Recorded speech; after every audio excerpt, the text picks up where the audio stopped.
মানুষ পুনর্জন্মে তথা জন্মান্তরবাদে বিশ্বাস করতে চায় না। এই জাতীয় অবিশ্বাসকারী লোকেরা কাফের। ইহাদের গলায় রহিয়াছে কঠিন ফাঁসি।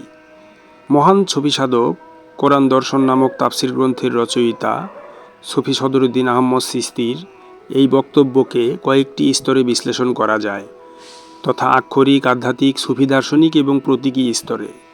প্রথম স্তর, পুনর্জন্ম বলতে কি শুধু দেহান্তর বোঝানো হয়েছে?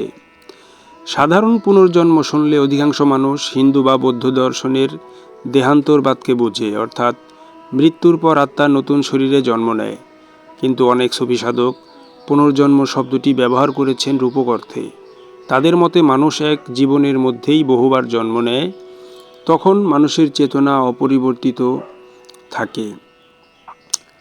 পরিবর্তিত হয়, অহংকার মরে যায়, হৃদয়ে নতুন জ্ঞান জন্ম নেয়, তখন সে এক নতুন জন্ম লাভ করে।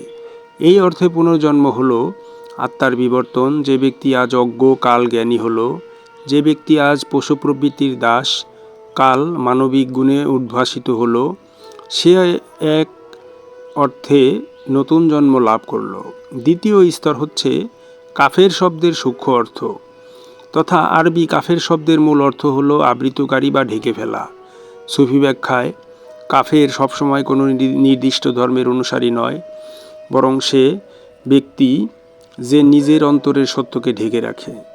সদরুদ্দীন আহমদ চিশতীর উক্তির আলোকে বলা যায়, তিনি হয়তো এমন মানুষকে কাফের বলেছেন যারা পরিবর্তনের সম্ভাবনাকে অস্বীকার করে, যারা মনে করে মানুষ চিরকাল এই একই রকম থাকবে, তার আত্মা বিকশিত হতে পারবে না, তার ভেতরে নতুন জন্ম ঘটতে পারে না। তারা আসলে আল্লাহর সৃষ্টির চলমান রহস্যকে অস্বীকার করছে। তৃতীয় স্তরে গলায় কঠিন ফাঁসি এর প্রতীকী ব্যাখ্যা। সুফি সাহিত্যে ফাঁসি, শিকল, কারাগার ইত্যাদি প্রায় শব্দটি প্রতীক হিসেবে ব্যবহৃত হয়। এখানে গলার ফাঁসি বলতে বাহ্যিক দড়ি নয়, বরং অহংকার, সংকীর্ণতা, জড়বাদ, অন্ধবিশ্বাস এবং আত্মিক অজ্ঞতার বন্ধনকেই বোঝানো হতে পারে। যে ব্যক্তি আত্মার বিকাশে বিশ্বাস করে না, সে নিজের অহংকারের দড়িতেই ঝুলে থাকে, তার চিন্তার স্থবির হয়ে যায়। সে বাহ্যিক ধর্মে আটকে থাকে, কিন্তু অন্তর্গত রূপান্তর লাভ করতে পারে না। এই অবস্থাটাকেই সাধক কঠিন ফাঁসি বলে অভিহিত করেছেন বলে বোঝা যায়। চতুর্থ স্তরে সুফি দর্শনে জন্মমৃত্যুর ধারাবাহিকতা। অনেক আরিফ এবং সুফি বলেছেন, মানুষের প্রকৃত যাত্রা একটিমাত্র জৈবিক জন্মের মধ্যে সীমাবদ্ধ নয়। যদিও মূলধারার ইসলামী আকিদায় দুনিয়ার জীবন একবারই, কিন্তু সুফি ভাষায় মরার আগে মরে যাওয়া, অর্থাৎ মুতু কাবলা আন্তা মুতুর ধারণাটা রয়েছে। অর্থাৎ নফসের মৃত্যু এক জন্ম, হৃদয়ের জাগরণ আরেক জন্ম, মারেফাতের উপলব্ধি আরেক জন্ম, হকের সাক্ষাৎ লাভ সর্বোচ্চ জন্ম। এই অর্থে মানুষ এক জীবনের মধ্যেই বহুবার জন্ম নেয় এবং বহুবার মরে। পঞ্চম স্তর হাকিকতের আলোকে। গভীর সুফি দৃষ্টিতে মানুষের প্রকৃত সমস্যা পুনর্জন্মে অবিশ্বাস নয়, বরং আত্মিক রূপান্তরে অনাস্থা তথা অবিশ্বাস। অধিকাংশ মানুষ মনে করে নামাজ, রোজা, আচার অনুষ্ঠান করলেই সব শেষ। কিন্তু সাধকেরা বলেন, মানুষের ভেতরে একটি বিপ্লব ঘটতে হবে, তার চেতনা বদলাতে হবে, আমি মরতে হবে এবং হু প্রকাশিত হতে হবে। যে ব্যক্তি এই অন্তর জাগরণের সম্ভাবনাকে অস্বীকার করে, সে নিজের ভেতরের অসীম সম্ভাবনাকে অস্বীকার করে। এই অস্বীকার তথা অস্বীকৃতি তার ফাঁসি হয়ে দাঁড়ায়। এবার গভীরতম সুফি ব্যাখ্যা। সদরুদ্দীন চিশতীর এই উক্তিকে যদি মারেফতের স্তরে দেখা হয়, তবে পুনর্জন্ম বলতে আত্মার ক্রমাগত নবায়নকে বোঝানো হয়। আল্লাহ প্রতি মুহূর্তে নতুন শানে প্রকাশিত হচ্ছেন, মানুষও প্রতি মুহূর্তে নতুন সৃষ্টিতে জন্ম নিচ্ছে। কিন্তু মানুষ নিজেকে গতকালের পরিচয়ে আটকে ফেলে, ফলে সে জীবন্ত থেকেও মৃতের মতো হয়ে যায়। সুতরাং এই বাণীর গভীর তাৎপর্য হতে পারে, যে ব্যক্তি নিজের ভেতরে নতুন জন্মের সম্ভাবনাকে অস্বীকার করে, সে আত্মার বিবর্তনের পথ বন্ধ করে দেয়, আর সেই বন্ধনই তার গলার ফাঁসি।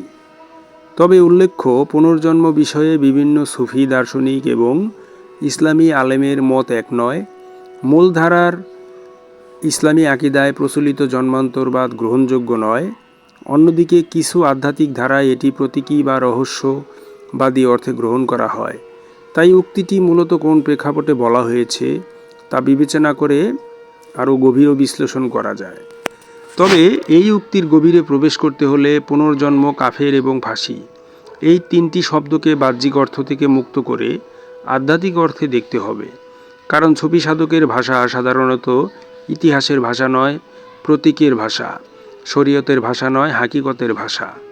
বাহ্যিক অর্থে আটকে গেলে বাক্যটি বিতর্কিত মনে হতে পারে, কিন্তু মারেফতের স্তরে প্রবেশ করলে এটি মানুষের আত্মিক বিবর্তনের এক ভয়াবহ সত্যকেই উন্মোচন করে। মানুষের সবচেয়ে বড় সমস্যা হলো সে নিজেকে একটি স্থির সত্তা মনে করে। সে ভাবে আমি যেরকম আছি সেটাই আমি। অথচ সুফি দর্শন বলছে তুমি আজ যেটা কাল তা নও, এই মুহূর্তে যা পর মুহূর্তে তা নও। তোমার দেহ প্রতি মুহূর্তে পরিবর্তিত হচ্ছে, মন পরিবর্তিত হচ্ছে, চেতনাও পরিবর্তিত হচ্ছে। অর্থাৎ প্রকৃতপক্ষে তুমি প্রতি মুহূর্তেই মরছ এবং জন্ম নিচ্ছ। কিন্তু এই জন্ম মৃত্যুর ধারাবাহিকতাকে মানুষ অনুভব করতে পারে না, তাই সে নিজেকে অপরিবর্তনীয় সত্তা মনে করে। এই অজ্ঞতাই তার প্রথম কুফরি। গভীরতম স্তরে পুনর্জন্ম বলতে এখানে দেহ পরিবর্তন নয়, চেতনার রূপান্তর বোঝানো হয়েছে। একজন মানুষ যখন কেবল ভোগের জন্য বেঁচে থাকে তখন সে পশু স্তরে অবস্থান করে। যখন নৈতিকতার জাগরণ ঘটে তখন সে মানব স্তরে জন্ম নেয়। আর যখন প্রেমের জাগরণ ঘটে তখন সে আরেকবার জন্ম নেয়। যখন মারেফতের আলো হৃদয়ে উদিত হয় তখন সে আবার জন্ম নেয়। আর যখন নিজের অস্তিত্ব বিলীন করে হকের নূরে স্থিত হয় তখন তার সর্বশেষ জন্ম সম্পন্ন হয়। অর্থাৎ একজন আরিফের জীবনে এক জন্ম নয়, অসংখ্য জন্ম ঘটে। এই কারণেই অনেক সুফি বলেছেন অধিকাংশ মানুষ পৃথিবীতে এসে কখনো জন্মই নেয় না। তারা শুধু জৈবিকভাবে জন্মগ্রহণ করে, কিন্তু আত্মিকভাবে মৃতই থেকে যায়। তারা খায়, ঘুমায়, সংসার করে, মৃত্যুবরণ করে, কিন্তু তাদের ভেতরে সত্যিকার মানুষটির জন্মই ঘটে না। সদরুদ্দিন আহমদ চিশতির উক্তির গভীরে এই বেদনা কাজ করছে। তিনি যেন বলতে চাইছেন তোমরা জন্মান্তর অস্বীকার করছো, অথচ নিজের ভেতরের প্রতিটি নতুন জন্মকেই হত্যা করছো। কাফের শব্দটিও এখানে গভীর রহস্য আছে। সুফি অভিধানে কাফের মানে শুধু ধর্ম অস্বীকারী নয়, কাফের হলো সেই ব্যক্তি যে সত্যকে ঢেকে রাখে, যে নিজের হৃদয়ে উদিত আলোর উপর পর্দা ফেলে দেয়। যখন মানুষ বলে আমি বদলাবো না, আমার ভেতরে আর কিছুই হওয়ার নেই, আমি যা বুঝেছি সেটাই শেষ, তখন সে নিজের মধ্যকার অসীম সম্ভাবনাকেই অস্বীকার করে। এই অস্বীকারই কুফরি। কারণ আল্লাহর একটি নাম আল খালক, যিনি প্রতি মুহূর্তে নতুন সৃষ্টিতে নিয়োজিত। যদি সৃষ্টিকর্তা প্রতি মুহূর্তে নতুন সৃষ্টি করেন, তাহলে মানুষও প্রতি মুহূর্তে নতুন হওয়ার সম্ভাবনা বহন করে। এই সম্ভাবনাকে অস্বীকার করাই সুফি ভাষায় কুফরি। এখন গলায় কঠিন ফাঁসি কথাটির রহস্য বোঝা যাক। সাধারণ মানুষ মনে করে ফাঁসি মানে মৃত্যুদণ্ড, কিন্তু সুফি দর্শনে সবচেয়ে ভয়ঙ্কর মৃত্যু হলো আত্মার মৃত্যু নয়, আত্মার বন্দিত্ব।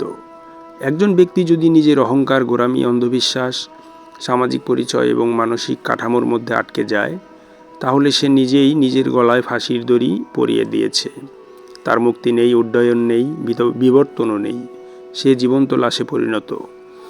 রুমি একটি গভীর কথা বলেছেন, বীজ যদি বীজ হয়েই থাকতে চায় তবে সে কখনো বৃক্ষ হবে না। বীজকে বারবার মরতে হয়, প্রথমে বীজ হিসেবে, তারপর চারা হিসেবে, তারপর ছোট গাছ হিসেবে। প্রতিটি স্তরে একটি মৃত্যু এবং একটি জন্ম আছে। মানুষও তেমনই। কিন্তু অধিকাংশ মানুষ বীজের মতো নিরাপদ থাকতে চায়। তারা পরিবর্তনকে ভয় পায়। এই ভয়টাই তাদের গলার ফাঁসি। আরও গভীর স্তরে এই উক্তি মুতু কাবলা আন্তা মুতু, তথা মরার আগে মরে যাও, এই নববী শিক্ষার প্রতিধ্বনি বহন করে। এখানে মৃত্যু বলতে দেহের মৃত্যু নয়, নফসের মৃত্যু, অহংকারের মৃত্যু, মিথ্যা পরিচয়ের মৃত্যু।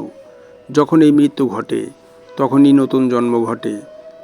যে এই মৃত্যুকে ভয় পায় সে নতুন জন্মকে অস্বীকার করে, ফলে সে আত্মিকভাবে অন্ধ থেকে যায়। হাকিকতের সর্বোচ্চ স্তরে গিয়ে দেখা যায় মানুষ নিজেই একটি চলমান পুনর্জন্ম। শৈশবে তুমি মৃত, কৈশোরের তুমি মৃত, গতকালের তুমিও মৃত। প্রতিটি মুহূর্তে একটি আমি বিলীন হচ্ছে এবং আরেকটি আমি জন্ম নিচ্ছে। কিন্তু মানুষ এই পরিবর্তন দেখতে পায় না বলেই একটি কথিত কল্পিত স্থায়ী আমিকে আঁকড়ে ধরে। এই আঁকড়ে ধরাই আসল ফাঁসি। কারণ যতক্ষণ আমি বেঁচে আছে ততক্ষণ নিজের মাঝে হু প্রকাশিত হয় না। এই দৃষ্টিকোণ থেকে সদরুদ্দীন আহমদ চিশতি রহমাতুল্লাহর এই উক্তির গভীরতম মর্মার্থ দ্বারায় মানুষের প্রকৃত পুনর্জন্ম কোনো নতুন দেহে নয়, বরং নতুন চেতনায়। আর যে ব্যক্তি নিজের ভেতরে এই অবিরাম নবজন্মের রহস্যকে অস্বীকার করে, সে নিজের অহংকারের দড়িতে ঝুলে থাকে। তার গলার সেই ফাঁসি হল স্থবিরতা, অজ্ঞতা এবং আত্মিক মৃত্যুর ফাঁসি। এরপরেও এই আলোচনার মাধ্যমে সদরুদ্দীন চিশতির যে বাণী, সেই বাণীর আলোকে দৈহিক যে পুনর্জন্মের ব্যাপারটি, সেটিকেও আমরা অস্বীকার করছি না। সেটিকেও এই যে চেতনার যে পুনর্জন্মের ব্যাপারটি আলোচনা করা হলো, দৈহিক যে পুনর্জন্মের ব্যাপারটি, সেটাকেও আমরা এই চেতনার পুনর্জন্মের সাথে মিলিয়ে নেওয়ার আহ্বান জানাচ্ছি প্রকৃত সত্যের কারণে। জয় গুরু, সত্যের জয় হোক।